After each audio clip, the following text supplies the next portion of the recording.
नमस्कार दोस्तों, कैसे हैं आप लोग। आशा करते हैं कि अच्छे होंगे। आज हम आप लोगों के लिए क्लास 12th का हिंदी का क्वेश्चन लाए हैं। 50 ऑब्जेक्टिव क्वेश्चन है। आप लोगों को इसमें से बताना है कितने सही होते हैं, आपका तैयारी किस लेवल तक पहुंचा है। इसमें से आप लोग ज़रूर कमेंट करके बताइए कितने सही होते हैं। तो चलिए स्टार्ट करते हैं। आज का पहला सवाल, ओ सादा नीरा निबंध किस पुस्तक से लिया गया है।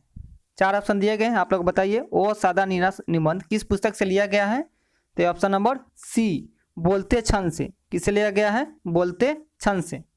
चलिए अगला क्वेश्चन है, कृष्ण का विलोम क्या है। 4 ऑप्शन दिए गए हैं, आप लोगों को बताना है कृष्ण का विलोम क्या है। चलिए ऑप्शन नंबर सी, शुक्ल।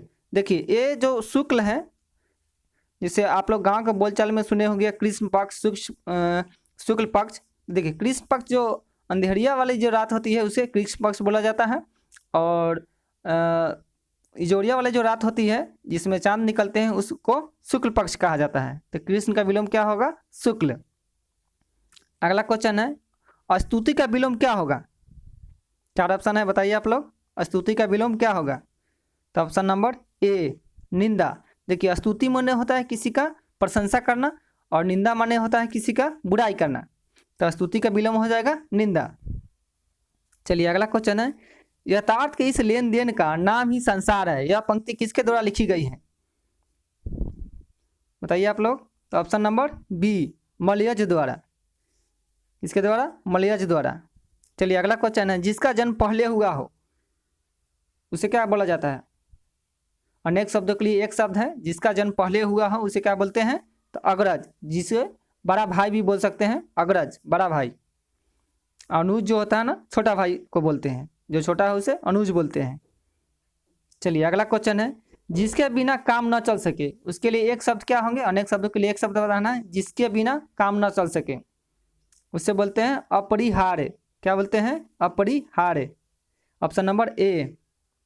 चलिए अगला क्वेश्चन है, मुक्ति बोध का जन्म स्थल कहाँ है, बताइए आप लोग। Option number B, Sayopur. Muktibodh का जन्म स्थल कहाँ है? तो सयोपुर। चलिए अगला क्वेश्चन है, झंझट शब्द का पर्यायवाची शब्द क्या होगा। झंझट, पर्यायवाची शब्द मतलब जो समान अर्थ वाले शब्द होते हैं उसे पर्यायवाची शब्द बोलते हैं। जैसे देखिए झंझट का हो जाएगा आपका बवाल। नहीं, आप लोग गांव में सुनने होगा झंझट हो गया, बवाल हो गया। तो झंझट का पर्यायवाची शब्द हो गया बवाल। अगला क्वेश्चन है, डरावना शब्द का पर्यायवाची शब्द क्या होगा। डरावना,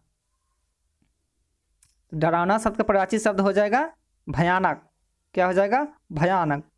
सुनते होइएगा डरावना है, बहुत भयानक है। तो डरावना शब्द का पर्यायवाची शब्द क्या होगा? भयानक। सेम अर्थ वाले शब्द होना चाहिए। और वही डर रहता है तो डर का क्या हो जाता है? डर, भय, भय हो जाता है आपका, डर का भय हो जाता है। ऑप्शन नंबर ए हो जाता है।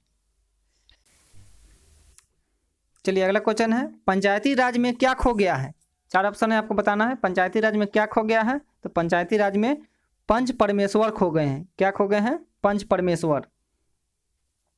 अगला क्वेश्चन है, नीलगाय शब्द कौन सा समास है। नीलगाय शब्द कौन सा समास है, आप लोगों को बताना है। ये जो समास है आप लोगों को आती है कि नहीं आती है। अगर नहीं आती है तो आप लोग कमेंट में बताइएगा। हम लोग जो है ना समास का हम जो है ना एक शॉर्ट वीडियो बनाकर आपको प्रोवाइड करेंगे, जिसमें आपको आसानी से ट्रिक से बताएंगे कि कैसे आप जो है ना आसानी से जो है ना समास को पहचान लीजिएगा। तो फिलहाल जो है ना इसमें हम जो क्वेश्चन है उसके अनुसार जो समास है उसके सिर्फ चर्चा करेंगे, और कहिएगा तो जल्द ही अगला वीडियो हम लोग जो है ना हम जो है ना समास पर बनाकर आपको प्रोवाइड करा देंगे। पहला क्वेश्चन है, नीलगाय शब्द का कौन सा समास है। तो नीलगाय जो शब्द है आपका क्रमधारय समास है। देखिए क्रमधारय समास जो है नीलगाय है, कैसे पहचानेंगे क्रमधारय समास क्या होता है। देखिए क्रमधारय समास पहचानने का नियम है कि जिस समास में प्रथम पद क्या होता है दूसरे पद की विशेषता बताता है, या उससे भी आप आसान में जाइए, जब उसको तोड़िएगा विग्रह कीजिएगा तो उसमें आपको है जो के समान आना चाहिए। जब उसको तोड़ने पर है जो और के समान आना चाहिए, और दूसरे पद की तुलना होती है। जैसे देखिए मान के चाहिए नील गाय, माने नीला है जो गाय, तो नील गाय, तो नीला है जो, तो है जो आया कि नहीं, तो है जो आया तो ये क्या हो गया? क्रमधारय समास। और देखिए एक दो और उदाहरण ले लीजिए। जैसे मान के चरण कमल, यानी कमल के समान चरण, के समान आया तो के समान भी आएगा तो क्रमधारय हो जाएगा, और है जो भी आएगा तो क्रमधारय हो जाएगा। तो यहाँ नीलगाय क्या हो गया? क्रमधारय समास। अब देखिए अगला क्वेश्चन ही देख लीजिए, नवयुवक, इसका बताइए आप लोग के आंसर। नवयुवक यानी नवयुवक यानी नया है जो युवक, नवयुवक। तो नवयुवक में कौन सा नया है जो युवक, है जो आया कि नहीं, तो है जो आया तो ये भी क्या होगा, कर्मधारय समास हो जाएंगे आपका। चलिए आशा करते हैं कि आपको कर्मधारय समास समझ में आ गया होगा। चलिए अगला क्वेश्चन है, रस्सी का टुकड़ा के रचनाकार कौन है? 4 ऑप्शन आपको बताना है, रस्सी के टुकड़ा के रचनाकार कौन है? तो option number B, Guy de Maupassant, Guy de Maupassant, option number B. अगला क्वेश्चन है, सेना शब्द क्या है? बताना स्त्रीलिंग है या पुल्लिंग है सेना शब्द? तो ऑप्शन नंबर ए, सेना शब्द क्या है? स्त्रीलिंग है। चलिए अगला क्वेश्चन है, कवि शब्द का स्त्रीलिंग रूप क्या होगा? कवि शब्द का 4 ऑप्शन है, आपको बताइए कवि शब्द का स्त्रीलिंग रूप क्या होगा? तो ऑप्शन नंबर सी, कवित्री। देखिए इसमें जो है हर्षिकार दीर्घिकार का जरूर ध्यान रखिएगा, नहीं तो आपको जो है ना गलत हो जाएंगे। कवित्री में क व य हर्षिकार त्र दीर्घिकार, कवित्री। चलिए अगला क्वेश्चन है, कौन लेखक कांगो के शिक्षा मंत्री, वित्त मंत्री और प्रधानमंत्री रह चुके हैं? 4 ऑप्शन है, आपको बताना है इसमें से कौन सा लेखक जो है कांगो के शिक्षा मंत्री, वित्त मंत्री एवं प्रधानमंत्री रह चुके हैं? तो आपको होंगे option number C, Henry Lopez. कौन हो जाएंगे? Henry Lopez. चलिए अगला क्वेश्चन है, निम्न से शुद्ध शब्द कौन सा है? आपको इसमें सही शब्द बताना है, कौन सा शब्द है सही शब्द?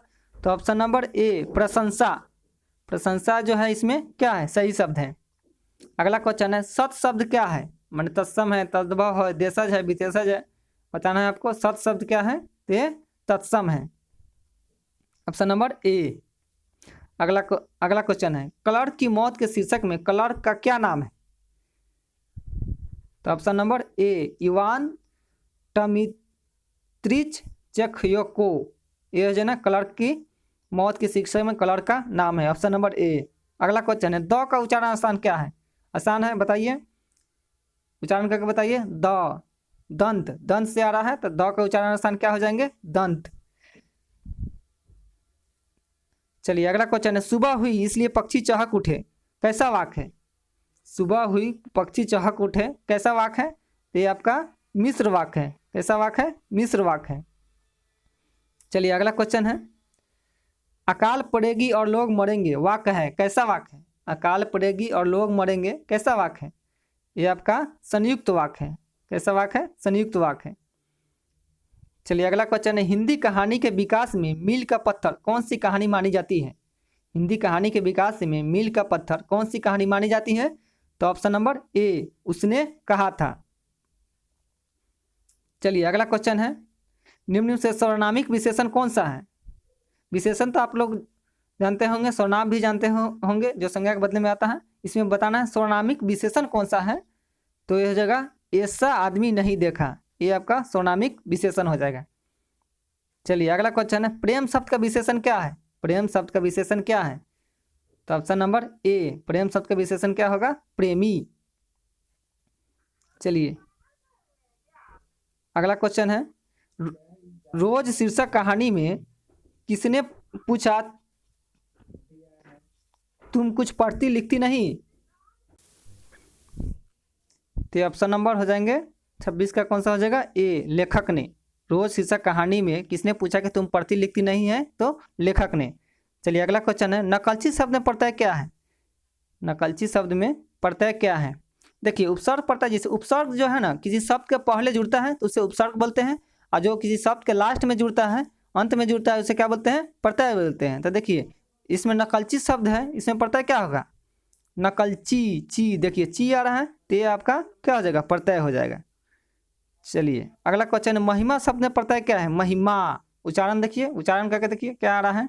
महिमा, मही माँ, मही ई माँ, ई माँ आ रहा है तो यहाँ ऑप्शन नंबर सी, महिमा, ई माँ, महिमा। चलिए आगे क्वेश्चन है, एक लेख और एक पत्र में भगत सिंह ने किसको पत्र लिखा था? एक लेख और एक पत्र में भगत सिंह ने किसको पत्र लिखा था? तो ऑप्शन नंबर ए, सुखदेव को। किसके पत्र लिखा था? तो सुखदेव को। रात शब्द क्या है? आपको बताना है, रात जो शब्द है क्या है? तत्सम है, तद्भव है, देशज है, विदेशज है, कैसा है? रात जो शब्द है तद्भव है। तो तद्भव किसको बोलेंगे? जो तत्सम के बिगड़े रूप को क्या बोलते हैं? तद्भव बोलते हैं। तो रात आपका जो शब्द है कैसा है? तद्भव है। चलिए, शंख शब्द क्या है? शंख, शंख शब्द क्या है? तो ये आपका तत्सम है। शंख शब्द क्या है आपका? तत्सम है। देखिए, तत्सम और तद्भव, देशज, विदेशज, ये आपको चार चीजें जो है ना याद रखनी है। तत्सम किसे बोलते हैं, तद्भव किसे बोलते हैं, और देशज किसे बोलते हैं, विदेशज। ऐसे नॉर्मली हम बता देते हैं। तत्सम जो संस्कृत के जो शब्द होते हैं वो तत्सम में होते हैं, और संस्कृत से जो हिंदी में लिए गए हैं वो तद्भव में हो जाते हैं। और देशज जो आपको गांव चाल के बोलचाल में जो प्रयोग करते हैं हम लोग, वो देशज हो जाता है। जैसे आपको डिबिया, लोटा, ये सब क्या होगा? देशज हो जाएंगे। अब विदेश का जो अंग्रेजी का शब्द है वो विदेशज हो जाते हैं। सिंपल है। चलिए, अगला क्वेश्चन है, श्रयामन ताल का जल कैसा है? श्रयामन ताल का जल कैसा है? तो स्थिर है। कैसा है? तो स्थिर है। स्थिर मतलब रुका हुआ है। चलिए, अगला क्वेश्चन है, सिपाही की माँ एकांकी की कथा वस्तु है। सिपाही की माँ एकांकी की कथा वस्तु क्या है? उसका जो कथा का जो वस्तु है क्या है? तो निम्न मध्यम वर्ग की। क्या है वो? निम्न मध्यम वर्ग की। चलिए, अगला क्वेश्चन है, जायसी का जन्म स्थान है कहाँ? बताना है आपको। जायसी का जन्म स्थान कहाँ है? तो जायस में। और इसका कब्र कहाँ है? तो अमेठी में। अमेठी कहाँ है? तो उत्तर प्रदेश में। चलिए, अगला क्वेश्चन है, आकाश पाताल एक करना मुहावरे का अर्थ क्या है? आकाश पाताल एक करना मुहावरे का अर्थ क्या है? तो कठिन परिश्रम करना। माने जैसे आप लोगों का भी एग्जाम होने वाला है, तो आप लोग क्या किए होइएगा? अभी पूरा आकाश पाताल एक कर दिए होइएगा, यानी बहुत कठिन परिश्रम कर रहे होइएगा। तो आकाश पाताल एक करना का मुहावरे का अर्थ क्या होगा? कठिन परिश्रम करना। चलिए, अगला क्वेश्चन है, मुट्ठी में करना मुहावरे का अर्थ क्या है? देखिए, इस पर जो है ना आप एक छोटा सा हम चुटकुला बताएंगे। मुट्ठी में करना मुहावरे का अर्थ क्या है? तो ऑप्शन नंबर सी, वश में करना। जैसे देखिए, गांव में आप सुनते होइएगा, किसी का जो माँ रहती है तो अपने पतों को बोलती है क्या, कि वो जो ना हमारे बेटे को अपने मुट्ठी में कर लिए हुए है, मैंने अपने वश में कर लिए हुए है, अपने वश में रखता है। तो मुट्ठी में करना मतलब वश में करना। चलिए, अगला क्वेश्चन है, रंभाती गो खड़िकनी में बछड़ा हित पाई, यह पंक्ति किस शीर्षक कविता से है? ये जो है ना किस शीर्षक कविता से है? बताइए आप लोग। तो सूरदास के पद से है। किससे है? सूरदास के पद से है। चलिए, अगला क्वेश्चन है, नाभादास जी के किस धारा के संत थे? नाभादास जी किस धारा के संत थे?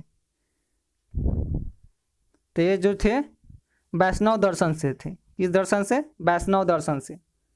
चलिए, अगला क्वेश्चन है, छत्रसाल दशक के कितने छंदों में महाराजा छत्रसाल की वीरता का यशोगान किया गया है?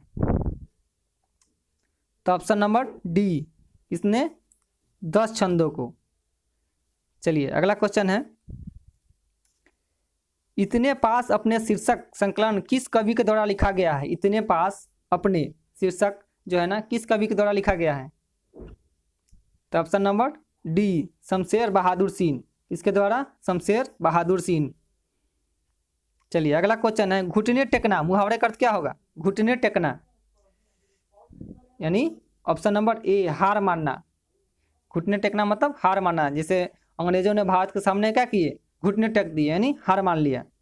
चलिए, अगला क्वेश्चन है, तुलसीदास के दीक्षा गुरु कौन थे? तुलसीदास का जो गुरु थे, दीक्षा गुरु थे, कौन थे? तो नरहरिदास। कौन थे? नरहरिदास। तुलसीदास के दीक्षा गुरु कौन थे? नरहरिदास। Option number B.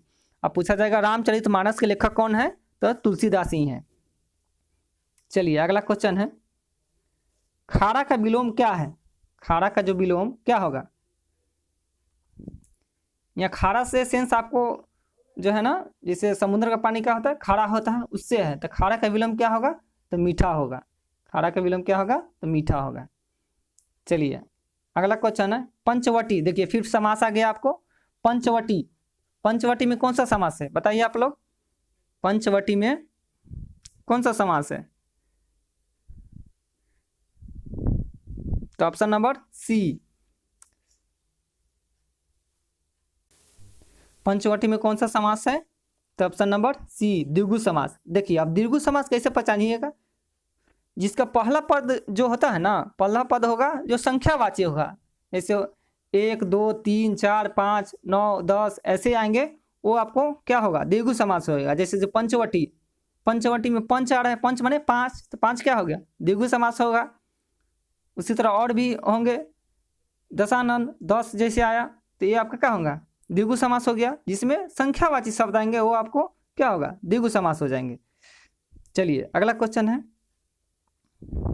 जैसे त्रिफला, त्रिफला मैंने तीन फलों का समाहार, तो क्या होगा, 3 आया तो क्या होगा, पंचवटी 3 आया तो क्या होगा, द्विगु समास हो गया, यानी संख्यावाची शब्द आएगा वो द्विगु समास हो जाएगा आपका। चलिए अगला क्वेश्चन है, समाज का विशेषण क्या होगा, समाज का विशेषण क्या होगा, बताइए आप लोग। ऑप्शन नंबर बी सामाजिक, समाज का विशेषण क्या हो जाएगा, सामाजिक। अगला क्वेश्चन है, अपना उल्लू सीधा करना, मुहावरे का अर्थ बताइए। अपना उल्लू सीधा करना यानी अपना काम निकालना। लोग जो है आजकल जो है ना अपना उल्लू सीधा करने में लगा हुए हैं, बस अपना काम निकालते हैं सिर्फ, इसलिए लोगों से सतर्क रहिए। चलिए अगला क्वेश्चन है, जिसने गुरु से दीक्षा ली हो, एक शब्द में कहा जाता है, क्या कहा जाता है, जिसने गुरु से दीक्षा ली हो उसे क्या कहा जाता है, इसे बोला जाता है दीक्षित। क्या बोला जाता है, दीक्षित। चलिए अगला क्वेश्चन है, उसने कहा था कहानी का नायक कौन है, उसने कहा था कहानी का नायक कौन है, बताना है आपको। ऑप्शन नंबर ए लहना सिंह। उसने कहा था कहानी का नायक कौन था, लहना सिंह। चलिए अगला क्वेश्चन है, हाथ पैर, देखिए फिर समास आ गया, हाथ पैर कौन सा समास है, हाथ पैर कौन सा समास है,